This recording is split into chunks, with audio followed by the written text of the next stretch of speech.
أعوذ بالله من الشيطان الرجيم بسم الله الرحمن الرحيم الحمد لله حمدا يوافي نعمه ويكافئ مزيده والصلاة والسلام على خير خلقه محمد وآله وأصحابه وأهل بيته أجمعين أما بعد دغه بحث نوم دی خلق به څه ورونو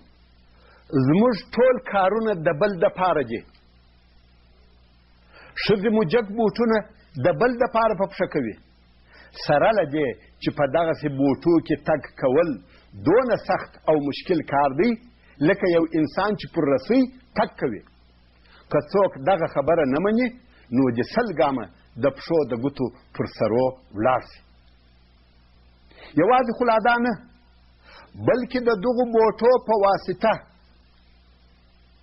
د پونډې پلې یا عضلې شخیږي او ښایست یې له منځه ځي نو د دغو بوټو په اغوستلو کې نه ښایست شته نه هوسایي خو خلک دغسې غواړي نو د دغو بوټو په پښو کول د بل دپاره سوه همدارنګه زموږ په ځوانانو کې داسې کسان شته چې د خپل سر ویښتان د نن ورځې د موټ سره برابر په یو عجیب او غریب ډول سره جوړوي او د هغو د جوړولو دپاره په ساعتونو وخت ضایع کوي او بیا نو ټوله ورځ د دغه موډ د ساتلو دپاره په دې بیره کوي په دې بیره کې وي چې یو مخالف باد راوان نه لوځي یا په بس او سرویس کې د چا لاس ځینې ونه موښلي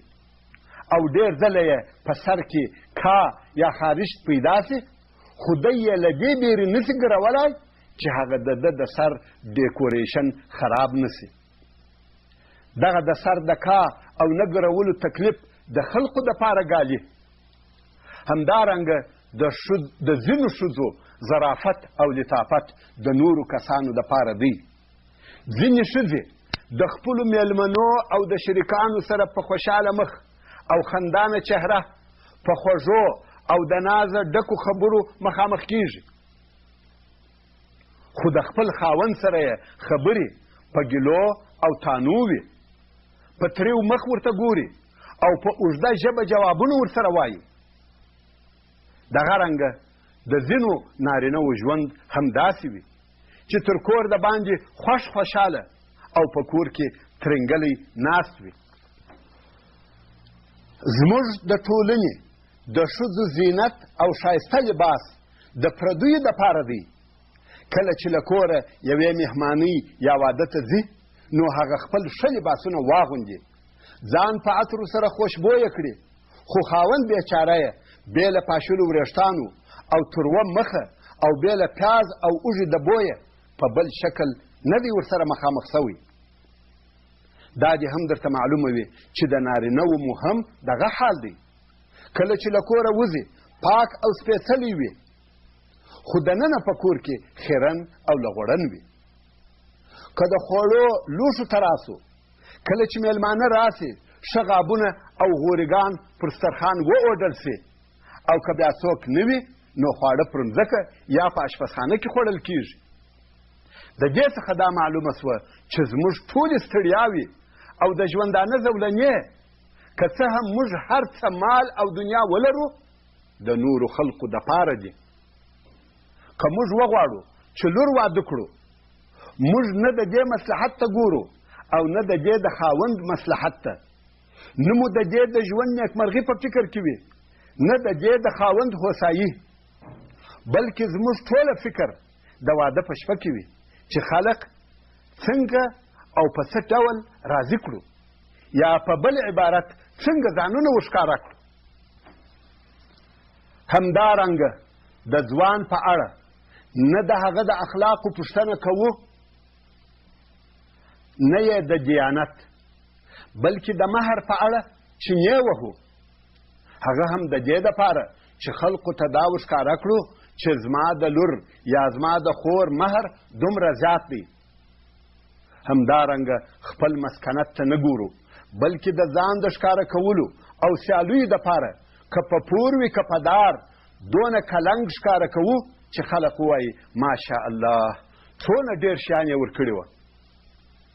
خو دوی به نه وي خبر چې موږ یا مو پور کړی دی یا مو غلا. همدارنګه د واده په شپه د شیطان د خوشحاله کولو دپاره دونه مالونه خرڅوو چې په ټوله عمر به مو د الله جل جلاله په لار کې نه وي ورکړي. همدارنګه د ناوې پر هغه کمیس چې بې له یوې شپې بل وار نه اغوستل کېږي په زرهاوو پیسې ورکوو. نن ورځ دلته په سعودي عربستان کې د غریبانو د ظاهرولو او د شیطان د خوشحاله کولو دپاره د مهاجرو افغانانو ترمنځ یو بل شی لا هم رواج شوی دی چې هغه عربۍ ده چې په هغه کې دسمال ورکول کېږي. اوس نو تاسې ووایاست چې په دغو کارونو کې د زوم فایده ده که د ناوې؟ آیا د دنیا ګټه پکښې شته که د آخرت؟ یا والله نه د دنیا ګټه پکښې شته نه د آخرت، بلکې دغه ټول کارونه یوازې د سیالیو او ځان ښکاره کولو دپاره نه، بلکې د شیطان د خوشحاله کولو دپاره هم کیږي. خو بیا هم ته چې هر څه وکړې خلق نسې راضي کولی، ځکه هلته داسې کسان شته چې تر تا ډېرې پیسې مصرفوي. نو بیا هم خلق ستا په باره کې وایي چې دا اوس څه واده او څه یې کلنګ و، د فلاني په واده کې تر دغه هم خلق ډېر وه او هم یې خواړه ښه خواړه وه. له بده مرغه غمونه مو هم د ودو او شادیو پر قسم په اسراف او سیالیو سره سرته رسیږي. هلته هم د مال پر خرڅولو او مصرفولو یو له بله سره سیالي کیږي. خو کشکې دغه سیالي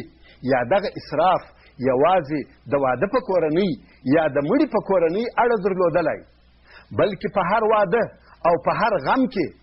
د 40-50 کورنیو سیالي او ځان ښکاره کېدل وي. د کور مشر او مسؤل د خپلې کورنۍ د یوې میاشتې د خرڅ او مصرف حساب د شپو په رونولو او په ډېر تکلیف داسې سره برابر کړی وي چې د ده هغه لږ تنخواه د میاشتې تر آخره په داسې ډول سره بس کړي لکه هغه لنډ تلتک چې اوږې په پټوي پښې یې لڅې سي او چې پښې په پټوي اوږې یې لڅې سي. دی په دغه حال کې وي چې د ده د ښځې د ماما د ماینې د عمه په زړه کې ور وګرځي چې زه باید ناڅاپه مړه سم.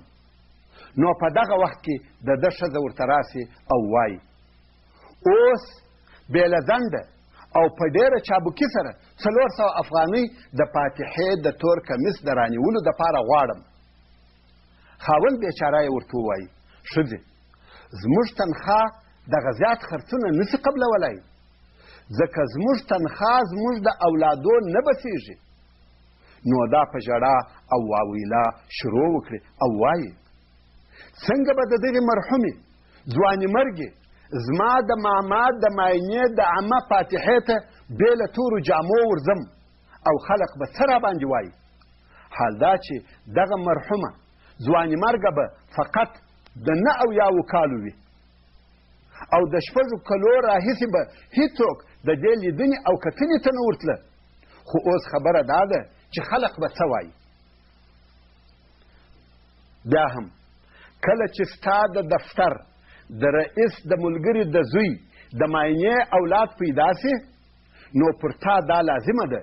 چې ستا د هغې تنخواه څخه چې ستا د وچې ډوډۍ نه بسیږي دغه نوي پیدا سوي ماشوم ته به یوه ښه مناسبه داسې هدیه ورانیسې لکه نور خلق چې یې ورته راوړي. که ته دغه کار ونه کړې نو خلق به څه وایي. که ته د خپل درس په زده کولو مشغوله یې یا په خپل دکان کې د خپلو معامله کوونکو سره اخته یې یا د سخت ناروغه درلودی او د هغه په علاج پسې رهي وې یا په یوه بل ګران قیمته کار مشغوله وې خو ناڅاپه او بې له وعدې د هغو بیکارانو څخه چې هیڅ کار نه لري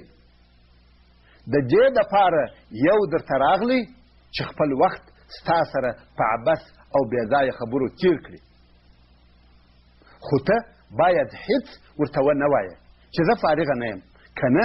نو ته پوه سه چې ستا په اړه به خلک څه وایي. که چیرې ستا همسایه یا ستا د ښځې په دوستانو کې یو څوک میلیونر وي او پر تا یو سرپوش پروت وي،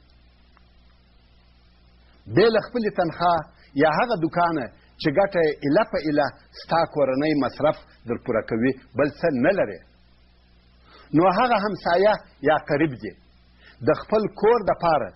ډېره لویه او شانداره غالۍ رانیول، یا یې د برقي سامانو څخه لکه یخچال یا د جامو د پریوللو ماشین یا نور دغه سامان رانیوي، نو پر تا دا لازمه ده چې همدغه اوس هغسې شی رانیسې، که څه هم د هغه شي د رانیولو دپاره غلا یا کیسهبري کوې یا لارې نیسې، او که دې نه رانیوي نو دې ځان د خلقو په خولو کې واچاوه. که چیرې د فلاني تاجر یا فلاني قومندان ښځې یوه لویه داسې مهماني جوړه کړه چې په هغه کې یې بې له حسابه پیسې خرڅې کړي دي او ستا ښځه یې هم دغې مهمانۍ ته میلمه کړې وي، نو پر دې دا لازمه ده چې دغسې د اسرافه ډکه میلمستیا جوړه کړي، که نه نو بیا خلک خبرې پر کوي. د ټولو خبرو مقصد دا دی چې ستا ټول کارونه که ولاړه وي که ناسته، که خواړه وي که جامې، که د کور فرش وي که ظرف، که ستا ورځنی خرڅ وي که نور مناسبات، باید داسې وي لکه خلق چې یې غواړي. که څه هم په دغه کار سره تا ته جسمي او روحي ضرر رسیږي، که څه هم دغه کار ستا د ژوند او مال نیکمرغي در څخه وړي، که څه هم په دغه کار ته او ستا کورنۍ سوځل کېږي، خو باید خامخا دغه کار وکړې، که نه نو خلق به څه وایي. زموږ په خولو کې همیشه دغه خبره ده، خلق او خلق. نو ای خلقو، موږ به کله د خپلو ځانونو دپاره ژوند کوو او کله به دا وکولای سو چې په شرعي حدودو او د عقل په چوکاټ کې ژوند وکړو، او کله به په موږ کې داسې قوي عاقلان پیدا سي چې د دغه بې ځایه رواجونو قیدونه مات کړي. خو بیا هم په موږ کې لږ داسې کسان شته چې د دغو ټولو قیدونو څخه آزاد دي، خو په یوه ګل نه پسرلی کېږي. دغه نصیحت هغه چا لره دی چې نصیحت قبلوي، او ورته وایم چې لومړی خو د خپل دین متابعت وکړئ، حرام او ناروا کارونه مه کوئ، او بیا د عقل متابعت وکړئ، او تر هغه وروسته هغه کارونه کوئ چې ستاسې ګټه پکښې وي، او پښې د خپل فرش پر اندازه غځوئ، اسراف پرېږدئ او ضروري خرڅونه کوئ، که څه هم د ډېرو لویو بډایانو څخه یاست. تر کومه وخته چې مو حرام کار یا په شرع کې منع سوی کار نه وي کړی، د خلقو د خبرو څخه مه بیریږئ او مه پروا په کوئ. تاسې پوهیږئ چې نن ورځ خلقو ته بې له خبرو کولو بل څه نه دي پاته، حتی پر هغه محمد صلی الله علیه و وسلم هم خبرې سوي دي چې سید البشر او خاتم الانبیا دی.